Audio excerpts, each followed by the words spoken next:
Pontevedra volve ser o escenario elixido para a celebración dun gran evento. Desta volta, o Congreso Nacional de Deseño. Vaise celebrar na fin de semana do 20 e 22 deste mes de outubro a cabalo entre o edificio castelao do Museo e Santa Clara. Baixo o lema Cidades imaxinadas, cidades deseñadas. É importante dende dous puntos de vista. O primeiro, para poñer no mapa a necesidade de tomar en serio o sector.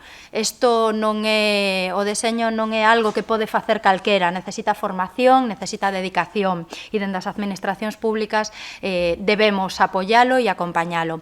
E o segundo é que este tipo de congresos, e acabamos de vivir un congreso como a Placemaking Week Europe, enchen a cidade de beneficios indescriptibles. O evento reunirá na cidade a máis dun cento de especialistas que poñerán sobre a mesa ideas para repensar as cidades do futuro. Este ano que plantexamos pensar como diseñaríamos as nosas cidades ideais, como podemos participar os deseñadores e as deseñadoras na construción das cidades, pensamos que o lugar máis indicado sería Pontevedra. O sea, Pontevedra é unha referencia en estes momentos a nivel internacional do que é unha cidade accesible e de que é unha cidade sustentable. O Congreso inclúe distintas mesas de traballo, conferencias e debates. Dentro da programación, o modelo de cidade da Boa Vila tamén vai estar presente. A primeira mesa chamámoslle Deseñando ecosistemas habitables,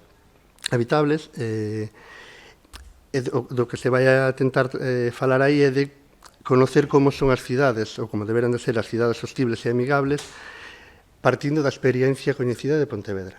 Vale? Vai funcionar Pontevedra como un exemplo a partir do cal seguir construindo. A edición deste ano do Congreso conta tamén cunha novidade. A través de conexión retransmitirase o que acontece aquí en Valencia, en concreto no pabillón efémero da capital mundial do deseño.